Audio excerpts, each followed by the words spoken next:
Pada tahun 2025 akan ada timbunan sampah sebesar 71,3 juta ton di Indonesia. Demikian prediksi Kementerian Lingkungan Hidup dan Kehutanan. Dapatkah Anda membayangkannya? Menumpuknya sampah juga berarti semakin banyaknya sampah plastik. Ya, limbah plastik masih menjadi salah satu penyumbang sampah terbesar di dunia saat ini. Sekaligus merupakan permasalahan lingkungan hidup yang dihadapi oleh masyarakat Indonesia dan dunia. Menurut data Kementerian Lingkungan Hidup dan Kehutanan, per Februari 2019, jumlah timbunan sampah secara nasional mencapai 175.000 ton atau setara 64 juta ton per tahun. Sebanyak 3,2 juta ton diantaranya merupakan sampah plastik yang dibuang ke laut. Adapun kantong plastik yang terbuang ke lingkungan sebanyak 10 miliar lembar per tahun atau sebanyak 85.000 ton kantong plastik. Tidak berhenti di situ. Jumlah timbunan sampah dan pencemaran plastik di Indonesia diperkirakan akan semakin meningkat seiring pertambahan penduduk dan semakin membaiknya kesejahteraan manusia. Terlebih di masa pandemi COVID-19 ini, sampah plastik dinilai menjadi permasalahan yang semakin serius. Karena terjadi peningkatan komposisi sampah plastik akibat aktivitas belanja daring masyarakat yang tinggal di rumah. Ya, sebenarnya kan persoalan sampah plastik ini memang bukan hanya persoalan Indonesia saja, tapi persoalan di seluruh dunia ya. Itu bisa kita lihat dari concern seluruh negara di dunia sekarang memikirkan persoalan sampah plastik. Kondisi ini kalau kita lihat pada akhir-akhir ini, terutama pada masa pandemi COVID, tentu menjadi persoalan yang lebih serius ya.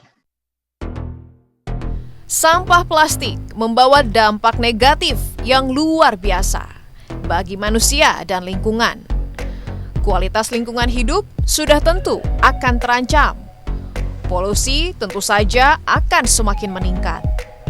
Sudah bukan rahasia lagi kalau Indonesia adalah salah satu pusat dari ekosistem laut dunia.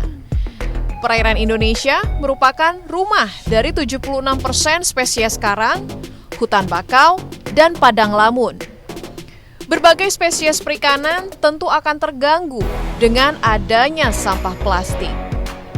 Sebanyak 70% sampah plastik berpotensi masuk ke laut Indonesia, mengingat 71% wilayah Indonesia adalah lautan. Jadi yang ingin saya katakan adalah sebelum ada pandemik, persoalan sampah plastik ini sudah sangat berat. Karena memang sampah plastik itu kalau masuk lingkungan dan perairan dia akan terurai sangat susah, bisa ratusan, ribuan tahun, bahkan puluhan ribuan tahun.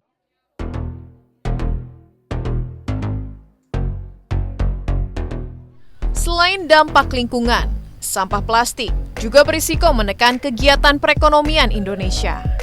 Adanya polusi perairan tentu saja akan berdampak pada penurunan kinerja pariwisata yang memiliki wilayah pesisir sebagai daya tarik utama.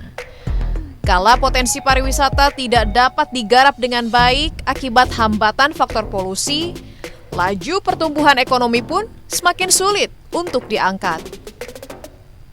Dengan bahan yang praktis, desain yang menarik serta selalu tersedia, plastik menjadi bahan yang kerap dipakai untuk berbagai kebutuhan. Industri plastik pun menawarkan barang-barang berbahan dasar plastik dengan harga yang lebih murah. Padahal, plastik adalah material yang sangat sulit terurai. Dibutuhkan ratusan hingga ribuan tahun hingga plastik dapat diurai oleh mikroorganisme. Limbah plastik memang bukan persoalan mudah. Dibutuhkan komitmen kuat untuk menyelesaikan persoalan sampah plastik di negeri tercinta ini. Tekad pemerintah Indonesia untuk menekan produksi sampah plastik, baik di wilayah darat maupun laut pun tidak main-main dan terus digelorakan.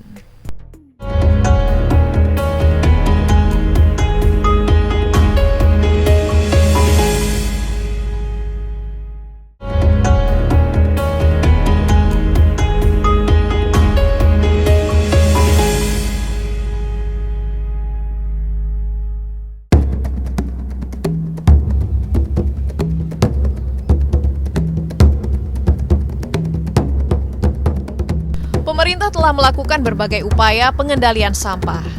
Antara lain dengan menetapkan target pengurangan dan penanganan sampah yang terhitung ambisius, yaitu 30% pengurangan sampah dan 70% penanganan sampah, serta pelarangan beberapa jenis plastik sekali pakai seperti kantong belanja, kantong kresek, sedotan plastik, dan wadah styrofoam.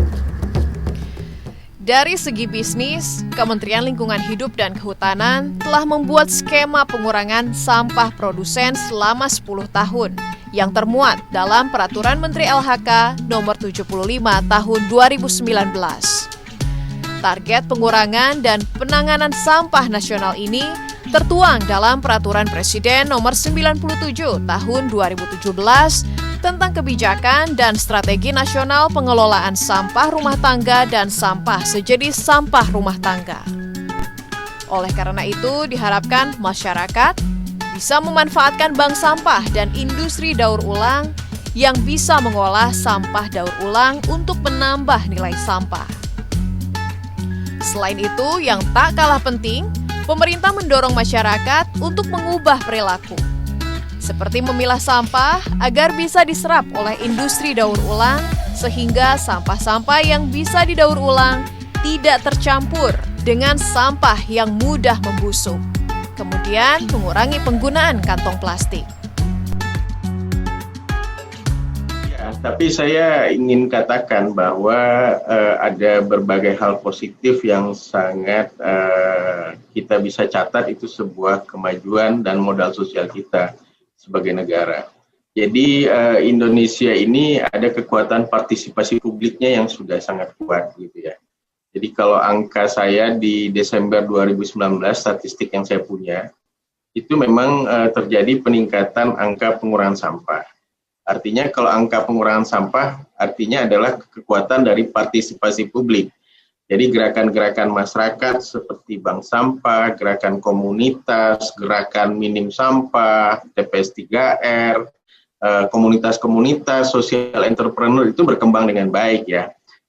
Artinya ini menurut saya ini adalah kekuatan sosial kita. Mungkin teman-teman juga bisa lihat sekarang kalangan-kalangan milenial misalnya, kalau mereka belanja ke pasar atau gerakan-gerakan ibu-ibu minim sampah, mereka sudah bawa tempatnya dan sebagainya. Jika dikelola dengan baik, sampah plastik masih memiliki nilai ekonomi. Bahkan di akhir masa hidupnya, plastik masih dapat menjadi sumber daya yang berharga karena dapat diubah menjadi bahan baku hingga menjadi energi. Selain efektif mengurangi timbunan sampah, daur ulang juga memulihkan material serta menghemat energi, karena hanya membutuhkan sekitar 15 hingga 25% dari energi yang diperlukan untuk memproduksi produk berbahan plastik murni. Namun sayangnya, data Sustainable Waste Indonesia (SWI) menyatakan kurang dari 10% sampah plastik yang terdaur ulang dan lebih dari 50% tetap berakhir di tempat pembuangan akhir. Pemerintah hingga saat ini terus melakukan pendekatan peningkatan kapasitas pemerintah daerah dalam pengelolaan sampah. Pemerintah pun mendorong masyarakat untuk menjadikan sampah sebagai sumber daya. Berbagai pendekatan secara simultan. Jadi bahasa saya juga, kita melakukan pendekatan total football, Mbak. Jadi mulai dari hulu sampai hilir secara bersama itu kita dorong pendekatan-pendekatannya. Pertama misalnya pendekatan minim sampah, pembatasan sampah. Ini sampai saat ini sudah hampir 40 daerah, baik provinsi maupun kabupaten kota seperti Jakarta itu menerapkan pembatasan single use plastik gitu. Sejuta tantangan masih dihadapi sektor daur ulang.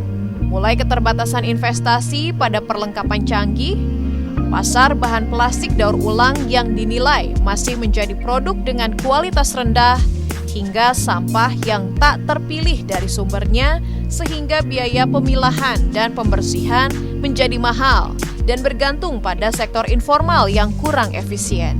Dengan jumlah produksi sampah yang tinggi, sebenarnya Indonesia memiliki potensi yang besar untuk menjadi negara pendaur ulang terbaik.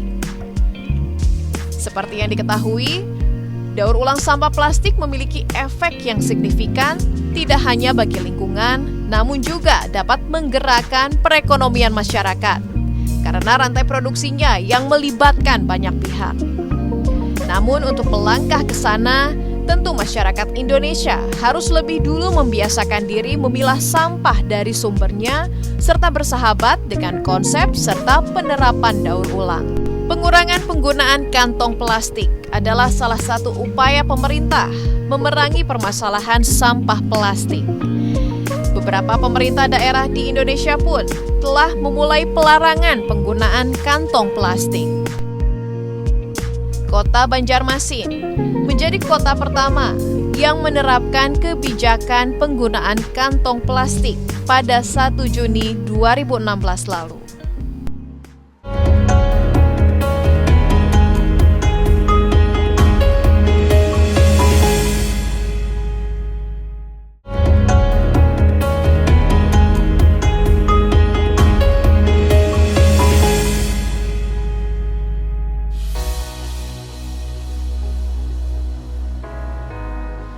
Pemerintah Kota Banjarmasin secara tak terduga mengeluarkan peraturan wali kota Perwali yang mengatur pengurangan penggunaan kantong plastik. Perwali nomor 18 tahun 2016 yang mengatur pemanfaatan kantong plastik terhadap retail dan pusat-pusat perbelanjaan modern tersebut ditetapkan tanggal 28 Maret 2016 dan diberlakukan sejak 29 Maret 2016. Menjaga lingkungan yang sehat serta pembangunan berkelanjutan menjadi tujuannya. Aturan tersebut mencengangkan banyak pihak karena belum ada daerah yang melakukan aksi jelas dalam upaya memerangi sampah plastik yang berpotensi merusak bumi kala itu. Dengan perwali tersebut, ibu kota Kalimantan Selatan yang dijuluki Kota Seribu Sungai itu menjadi kota pertama yang melarang penggunaan kantong plastik. Dengan adanya larangan tersebut, maka warga yang ingin berbelanja harus menggunakan kantong atau wadah sendiri. Tetapi dianjurkan menggunakan bahan yang mudah terurai jika menjadi sampah, seperti anyaman purun atau kain. Jika tidak membawa wadah sendiri, pembeli masih bisa membeli wadah khusus non-kantong plastik ramah lingkungan yang disediakan pihak pusat perbelanjaan. Karena kita melihat bahwa kantong plastik ini kan susah dihancurkan.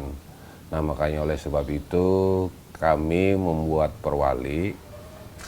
Intinya adalah bagaimana merubah masyarakat yang dulunya pakai kantong plastik tetapi mengganti menjadi bakul purun.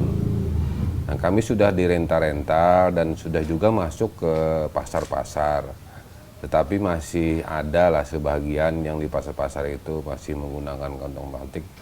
Makanya oleh sebab itu kami sampai hari ini tetap mensosialisasikan, kemudian memberikan edukasi kepada para pedagang dan para pembeli agar mereka berganti lah yang dulunya kantong plastik, tapi mengganti bakul purun atau membawa kantong plastik yang ramah lingkungan dari rumah. Diberlakukannya perwali tentang larangan penggunaan kantong plastik bagi retail dan toko modern berdampak positif pada banyak aspek, seperti pelestarian lingkungan. Sampah plastik di tempat pembuangan akhir Basirih pun dapat dikurangi. Yang sebelumnya 600 ton sampah per hari menjadi hanya 30%-nya. Kemudian dampak positif bagi masyarakat. Betapa tidak, dalam 1 tahun sekitar 500 juta rupiah uang pembelian kantong plastik dapat dihemat dan dijadikan bantuan tanggung jawab sosial perusahaan atau CSR oleh retail dan toko modern. Masih ada lagi dampak positifnya, yaitu bagi dunia usaha. Ternyata ada maksud lain dari larangan penggunaan kantong plastik bagi retail dan toko modern, yaitu menumbuh kembangkan industri kerajinan rakyat seperti kerajinan tanaman purun, jintingan purun, atau butah. Wadah terbuat dari rotan. Yang paling sederhana namun cukup mendasar, Perwali berhasil melahirkan perubahan perilaku masyarakat dalam berbelanja, yakni menyiapkan atau menyediakan sendiri kantong belanja. Selama 1 tahun sudah Bu saya pakai bakul ini, dan ada juga yang besar untuk membeli beras Bu, kalau yang berat, dan juga yang banyak tukarannya Bu, supaya mengurangi sampah plastik Bu. Sama ini hanya 3 tahun Bang, pakai bakul nih untuk mengurangi sampah plastik di Kota Banjarmasin. Menurut anjuran misi-misi wali kota. Di rumah ada 3 bisi, ada yang besar, ada yang kecil, ada yang sedang gitu nah. Tergantung keperluan apa dibeli kan sehari-harinya. Masih ada beberapa kebijakan lain dari pemerintah Kota Banjarmasin yang menjadi perhatian banyak pihak. Seperti adanya surat edaran tentang kewajiban aparatur sipil negara ASN menjadi nasabah bank sampah. Gerakan membawa botol minum ke tempat kerja atau sekolah untuk mengurangi sampah plastik dari minuman berkemasan plastik sekali pakai. Kebijakan serupa juga disosialisasikan ke hotel-hotel di seluruh kota agar bisa mengurangi pemanfaatan air minum kemasan. Dinas Kebersihan membuat suatu terobosan dan diwajibkan dulu khususnya di Dinas Kebersihan, kemudian melangkah ke dinas-dinas yang lain mengikuti berkaitan dengan bank sampah ini. Jadi dia kalau di sekolahan itu kan kalau biasanya kalau yang tahun baru ajaran, kalau dulu kan pelonco segala macam, kita mintakan Dinas Pendidikan mereka bawa sampah yang di rumah disetorkan ke sekolahan. Nanti ke sekolahan dari Dinas Pendidikan menyetornya ke bank sampah yang ada di Dinas Kebersihan. Termasuk juga yang ASN nanti datang ke kantor yang sampah-sampah di rumah itu disetorkan. Konsep untuk bank sampah di Kota Banjarmasin memang mengacu pada konsep pengelolaan sampah secara umum, yaitu reduce, reuse, dan recycle 3R. Nah, untuk program 3R ini memang salah satunya wadah pengelolaan sampah dalam rangka untuk pengurangan sampah dan pemanfaatan sampah itu dibentuklah bank sampah. Ini konsep dari KLHK. Nah, konsep pengurangan sampah juga bukan hanya di bank sampah, ada juga TPS 3R, TPST juga pengurangan sampah. Nah, khusus untuk yang bank sampah di Kota Banjarmasin, ini adalah salah satu pengelolaan sampah skala rumah tangga. Tetapi kami juga mencoba untuk konsep ini bisa diterapkan di pemerintah kota. Berdiri sejak tahun 2013, kini Bank Sampah Kalabau memiliki nasabah sedikitnya 300 orang. 250 hingga 400 kg sampah disetorkan tiap minggunya, bahkan lebih saat Pemkot menggelar acara.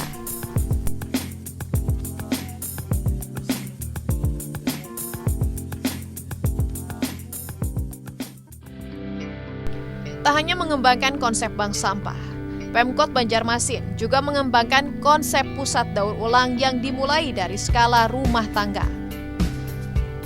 Di antaranya kain perca yang diolah menjadi kerajinan alas kaki dan masker, limbah plastik yang disulap menjadi tikar maupun kembang. Ada juga eco-brick, yaitu botol plastik bekas yang diisi padat hingga benar-benar keras dengan limbah anorganik alias tidak dapat diurai untuk membuat perabotan seperti meja dan sofa. Cara lain utilisasi limbah plastik eco-brick ini mampu memberikan kehidupan baru bagi limbah plastik. Kini Pemkot Banjarmasin telah memiliki 6 pusat daur ulang skala rumah tangga di 5 kecamatan.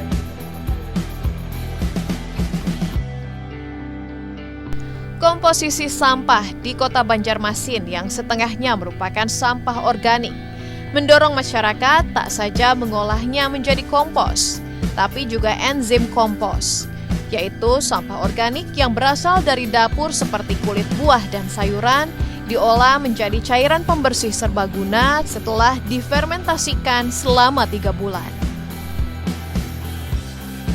Cairan yang disebut ekoenzim ini pun mudah dibuat sendiri. Tetapi dengan mereka misalnya punya sampah, dibuat menjadi kerajinan lain seperti ekobrik dijadikan kursi dan kerajinan lainnya, itu harganya lebih mahal. Memang konsep kami adalah bagaimana mengajari mereka itu membuat produk baru, membuat produk yang punya nilai jual, tidak membuat secara asal-asalan.